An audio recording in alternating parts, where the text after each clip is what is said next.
Well, welcome back to Truck Tech, everyone. This week, we are going to get back into that subject that really is getting a lot of attention right now on the private level as well as public, and that is infrastructure. Infrastructure for charging electric vehicles and also filling hydrogen ones. The biggest project out there that we know of in the U.S. anyway is north of $650 million.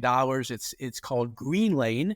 It is a joint venture of Daimler Truck North America and NextEra, as well as BlackRock. All three have some expertise and some solid credentials in those areas. And we're happy to have with us for today's show, Patrick McDonald King, who is the Chief Executive Officer of Greenlane, appointed last September to this role as the joint venture began to get its legs under it. Patrick, welcome to Truck Tech. Alan, thanks for having me. Yeah, I think we'll have an interesting discussion. We did get a chance to preview some of this one-on-one, and that's always helpful. Your background, you have most recently, of course, EV background with EV Connect. Do you want to give us a little bit of your story before we get to what we're here to talk about today? Sure. So I worked as president of EV Connect for the last 5 years before joining Greenlane. And at EV Connect, we scaled the company from about 2,500 charging stations to about 20,000, becoming the third or fourth largest charging network across North America. EV Connect was an interesting business that we were acquired by Schneider Electric in February of 2022. And we also expanded into Europe, Australia, and New Zealand and Canada. EV Connect was actually named by Time Magazine as one of the most influential companies in 2022 as well. So that was sort of a very nice feather in our cap to end off before the acquisition. It was acquired by Schneider Electric. They were actually utilizing it for the backbone of their e-mobility strategy in both North America as well as Europe. And so migrated the assets over and integrated the two businesses, and EV Connect's well on its way. Yeah. I don't know whether it kept its brand. I think it looks like it did from what I saw on the internet, that the brand survived that. And, it's so interesting because we have to be very careful when we talk about Schneider here, because Schneider, which of course has a lot of Daimler business, is a very large for-hire trucking outfit. We talk about them a lot. We talk a lot less about Schneider Electric, but maybe someday we'll get in with them. I wanted to spend a few minutes talking about sort of the origins of this. There was a similar joint venture created in Europe. I cannot for the moment remember its name, but Myling, thank you. And this one, when it came up, seemed to be, of course, you're always impressed, or I am anyway, by how big the number is in terms of what the investment's going to be. Tell me a little bit, sort of the 30,000 foot level, about Greenlane and about what you want to get done. Well, our vision is to roll out a nationwide network of high-speed charging and hydrogen fueling stations to support a green transitions for tomorrow's fleet, mostly focused on medium and heavy-duty trucks.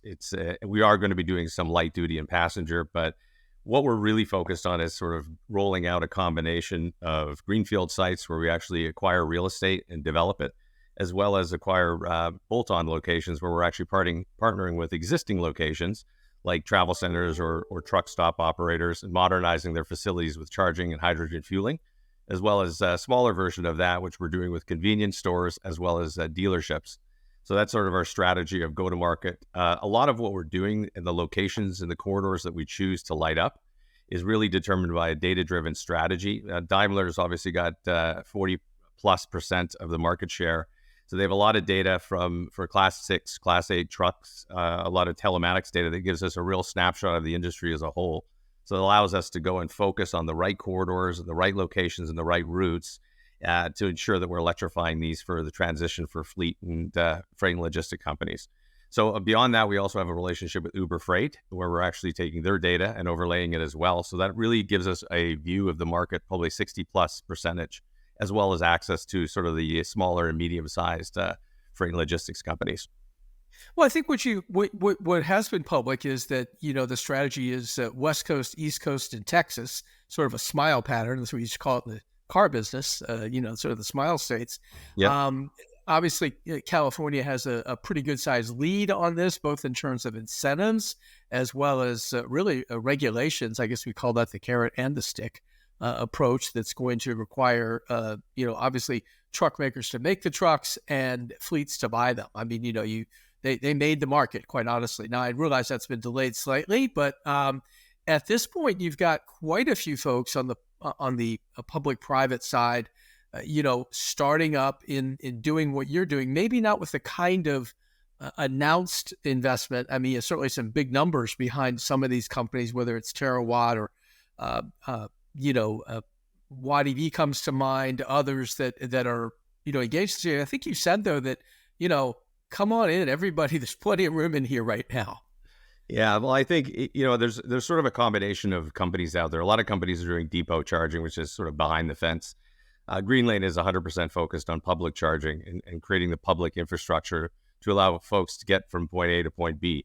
A lot of the other guys that are getting into the space, some of the competitors that you'd mentioned, I think it's great. I think is at the end of the day there's so much infrastructure that needs to be deployed in order to make this a reality, and for folks to actually have a national network of locations they can actually charge their vehicles, that it's going to take a lot of money, and it's going to take both public and private. And on top of that, it's going to take a lot of players to get into the space to make this a reality and help freight and logistic companies electrify. And it's interesting that, some of your bigger real estate developers, warehouse companies, whether it's Prologis or, CBRE and those folks are all sort of, jumping in because they see opportunity, not just for existing facilities to energize those, maybe their warehouses or whatever, but to do, true, buy land, acquire land, and then build out charging. It is interesting, though. We've always talked about, I hate this term chicken and the egg, but the honest truth is you can have all the trucks you want. And Daimler was one of the first to say, I think it was actually the head of mobility who said, look, I can get you a truck in 2 months, but it might take you 5 years to get power for it. That's not really too far off in some cases, is it? No, there's a significant challenge is getting power to sites.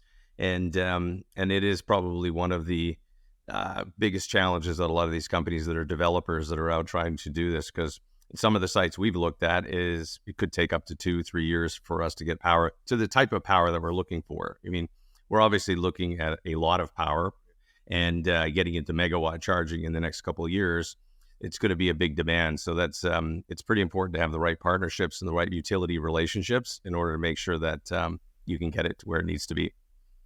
Well, and you've got partners who in addition to the work that you've done, at EV Connect on the passenger vehicle side, you've got a lot of this. Who to call. I mean, your figurative Rolodex, which is an old term, I know, but your phone probably has a lot of names and numbers in it of people to call to help get this started. But in some cases, there's public utility commissions and others that need to weigh in, and maybe some changes that need to be made at that level. To open up the grid a little bit. We used to talk, I once worked at General Motors, and of course we were early with the battery for the Chevy Volt. And, at one time, the range was not very good. And then we realized you could use a little bit more of the battery. And I think I've learned recently that it's possible to maybe use more of the grid than we are because of, the way we have always structured, the way it's always been done, if you will. Yeah, well, I think that there's lots of opportunities to use more of the grid. I think it's where the grid is actually deployed and accessible is probably the bigger challenge. You've also got different challenges by different utility companies across the country, right? Companies in California are really focused on how to stop wildfires, right? So they're actually going underground with cables and so forth. Other areas of the country, Florida, Texas, they have their own all challenges that they have to go through. So you've got a different sort of challenge by utility companies across the country. It's nice to have NextEra on board as a partner in the business. They understand the landscape and they understand exactly what it takes, whether it's building a microgrid on site, close to our site, or be able to utilize and navigate that utility landscape. And EV Connect was a large part of our business too, as we were sort of certified and approved for about 80 different utility programs across the country. Let's talk for a minute about microgrids and stationary power, because, we saw recently, I believe it was, and I mentioned them already, Terawatt is probably going to use some level of stationary power to tide them over until they can be fully electrified in a setting, I believe, in the LA area. They're starting out with like 0.5 megawatt on their way to 7 or 8. I can't remember the exact number. But the Mhm. point is they can't get everything they want. And so they're going to need to do something. Let's talk about microgrids if you could, and also maybe just stationary power, what the opportunities are like, in that space. Well, so starting off is every site is a bit of a unicorn. You and I talked about this once before. And it's because you might have some sites where you have access to the grid, and you can pull down 10 megawatts of power, which is fantastic. You have other sites that might take 2 years in order to light it up, right? So you're going to need to look at alternative sources of power, whether that be solar, whether that be battery storage, or whether that even in some cases be solutions like mainspring that allow you to generate power on site. So there's a lot of different, and I wouldn't say that we've walked in and said, hey, we have a formula that we're deploying for all of our sites that's exactly the same. It's not. It's really going to be depending on the situation and depending on what's available power-wise on each site. I mean, our intention is to get as green as possible and be net zero across our network with all of our sites. So it's important for us to make the right decisions and also future-proof the sites to ensure that we meet those obligations. Right. Well, I think that, the reason the microgrid is a question is because, when it comes to trucking, you always hear the word uptime, right? Mhm. And not only does the truck need to be up, but in the case of power, your sites, other sites all need to be operating at a pretty high level, not just power level, but uptime, as we say. Resilience. Yeah. I mean, how do you get yourself off to a good start in that way? So it's as I said before. You mean it's great if we have a location that we could actually create a microgrid or do DG on site or so forth. That's great, and that we could actually create the power and power up the site. We are going to be putting solar and alternative power sources on every single site. Now, to the extent of whether it can power the entire site or not is a different question. We are implementing resilience solutions, and that's going to be part of our sort of go-to-market. This is mission critical infrastructure that's being deployed. So and you're dealing with a lot of commercial companies who need to get from point A to point B, and time is money if they're late.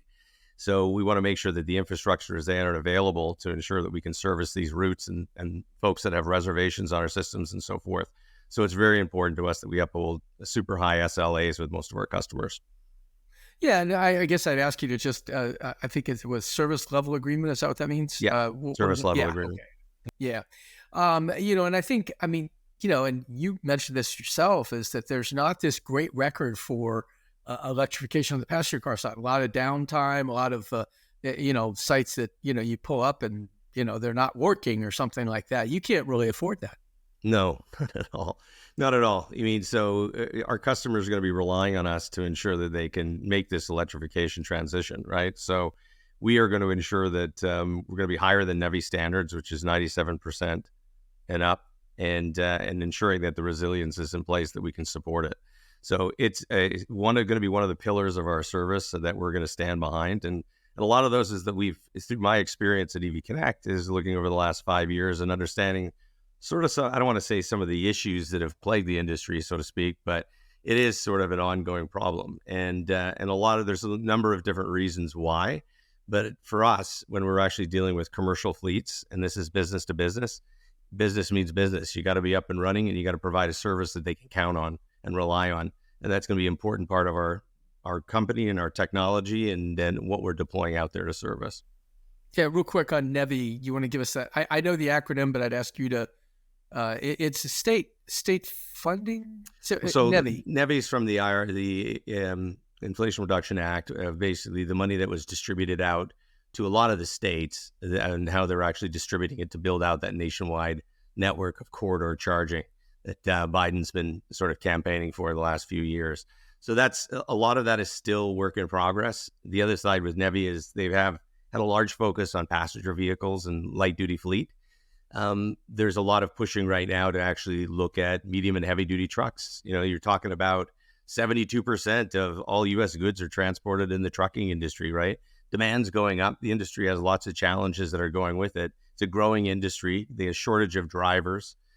Corporations struggling with ESG. 7% of the vehicles on the road, over 20% of the pollution, and 7% of greenhouse gas emissions. So legislation needs to be in place to help push this along. And I think it's really important that medium and heavy duty trucks get sort of their support out there in order to make this happen. Well, very recently, we're seeing some moves in that direction now with this joint energy and Department of Transportation work. Not a lot is known yet. I think that the first focus is sort of on establishing corridors, which is sort of what you're doing too. Do you see a good overlay there? I mean, obviously getting the federal government involved, and I don't think there was money mentioned right away, but just this idea of having some people thinking about these things along with you. No, I think it's really important, right? I mean, this is for to get a lot of the private companies to get into the space and start actually working and building out infrastructure in order to support the transition.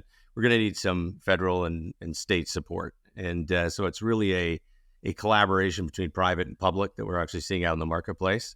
So trucks are important, as I just sort of stated, right? They're impactful both for the environment and so forth. They have a lot of changes. They have a lot of headwinds that they're actually facing. So in order to get the support for the infrastructure, it'll help a lot of the businesses like ourselves to be able to make it through building out the infrastructure for the next 2-3 years before we can actually get into driving a business through profitability. So it's really important that it is a collaboration on and helping both of us get there for, a cleaner America.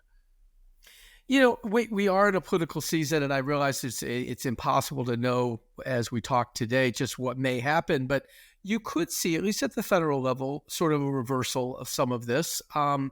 Is that part of your planning? Do you look at those things, kind of political environments as well as you work on your build? You mentioned, for example, that there are friendlier places and there are places that have regulations that codify, I guess, some of this. California, you mentioned the Pacific Northwest, where you are speaking to us from. Those are places where, you go where you're welcome, right? Rather than where you're not. But I guess the question is, could you see sort of the federal rug being pulled out after the election? So the Inflation Reduction Act, all the funds of that have already been distributed to state level, and it's being redistributed at the state level. So obviously hotbeds for EV charging and so forth, like California, Oregon, Washington, Northeast, and so forth, and I believe Texas Triangle will get there as well, are going to continue down the path which they've already set out.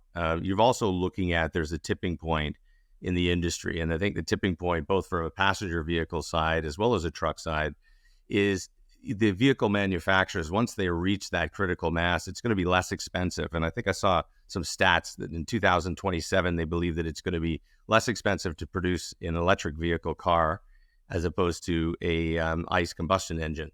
Once we hit that tipping point and the car companies make the transition and the infrastructure is there to support it, I think this ship has sailed. And I think in a lot of cases that if the federal government changes, yes, I think that certain things will probably slow down in certain states and areas of the country.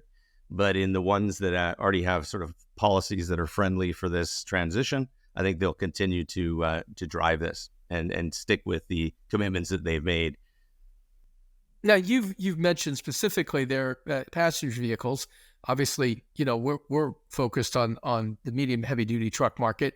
Does the same hold true for those vehicles, or does it take a little longer for that cost parity? I think it'll probably take a little bit longer, but there are incentives in place in order to help that. I mean, if you look at the cost of an electric vehicle is more expensive than obviously traditional diesel.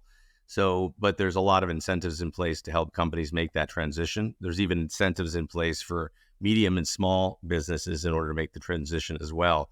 So with help with ACF and others that like this, where they want to actually go through and transition the industry over, having incentives in place helps people with the sort of capital costs in order to get into the game and actually make the transition, which I think is really important. It's sort of something that we have to do as a society as a whole. So I think that the trucks will come, and most of the manufacturers have made commitments to actually rolling these vehicles off in mass production, and they're moving in that direction, both from a battery electric as well as hydrogen. Now, you mentioned a couple of things that I want to circle back to. One is megawatt charging. Obviously, today we don't have any trucks out there that can charge at those rates, and yet, to really make this go, you're going to need something like that eventually. I think the only thing that's really in place right now is a standard for it, which is good because sometimes those trail, but the idea that we're going to need this, that is the ability to charge fast and charge a lot. Of course, that also draws a lot of power. can you talk a little bit about your megawatt strategy that, up in Portland, Daimler has one right now, I think, on site at Swan Island. But, how do you see that rolling out? So we see it as a huge part of our strategy because public infrastructure is the application of megawatt charging is going to be a lot more applicable for public infrastructure charging. As battery technology advances and longer range becomes a reality and the vehicles can actually accept megawatt charging, then this will take the charging times way down from 30, 45 minutes to get to 80%, depending on the vehicle, much down to 20, 15, which is going to more align with sort of traditional fueling models and allow them to actually sort of change their workflows of actually doing it. And I also think that it's public infrastructure is going to play a huge role in this because the cost to get into megawatt charging, the power and infrastructure required in order to support it is going to be difficult for a lot of the private sector who are focused on other businesses like managing freight and logistics or warehouses and so forth. For them to rely on public infrastructure is going to be even more critical, especially when the megawatt charging comes out, because it's going to be a premium service. Sure. You have basically announced your first 3 sites, I think, and we're going to talk about that for just a minute as we get about a minute left here. Sure. I'm super excited to announce that we're lighting up our first corridor, and it's going to be LA to Vegas. And we're opening our first location in 2024 in Colton. We're probably going to have 60 plus charging stations there that is going to be lit up in order to support a very high traffic area that is right in the split of the 10 and the 215. Barstow and Baker are the other 2 locations that we're actually lighting up, and near to come is going to be sort of Southern Nevada as well as San Pedro area. So we're excited to announce that first corridor. I think it's going to be addressing a critical need, and obviously from a lot of the conversations we've had with our customers, they're pretty excited about actually seeing this becoming a reality. Yeah. Last thing I'll get you out of here on this. You mentioned before 3 different ways that you'll sort of go to market. And will Greenlane as a brand be something that we'll see in all of those? Yes, it will. Yes. Greenlane, a lot of what we're trying to create is it's not just locations that have a Greenlane sign that you can go and charge and so forth. We're really seeing this as a combination of infrastructure, technology, vehicle interoperability, working with all the different vehicle OEMs to ensure that their vehicles work seamlessly on our network, as well as providing the freight and logistics companies the tool sets that they need to integrate into the systems that they currently have today. So yes, infrastructure is the main sort of go-to-market, but we're really building a technology layer that's going to pull all of this together and sort of be this connective tissue to allow their journey to electrification to be a little more complete and understand fueling costs and battery performance and telematics integration. So if they have a reservation at a location, truck, God forbid, is late, we can automatically reroute them to a different location to avoid demand charges, or move them to a different lane at one of our facilities to ensure that they can still charge and get to their location on time. So a holistic approach for sure. Well, Patrick McDonald King, thank you so much for being with us today. And thank you. And we wish you the best with Greenlane as you roll it out. Thanks, Alan. We'll keep you posted as things move along, and I appreciate you having us on the show today. Great. Thank you. Well, folks, the Greenlane approach to what we're looking at from an infrastructure thing is so important, because we heard recently that, when you talk about charging opportunity stations, if you will, or chargers, 60,000 for passenger cars and about 10 public chargers, for heavy and medium duty trucks. So what Greenlane is doing, what all these others are doing, pretty important, I think, to get us to the point of being able to charge trucks and keep them moving. We hope you enjoyed hearing from Patrick today. Thanks for joining us, and we'll see you next time.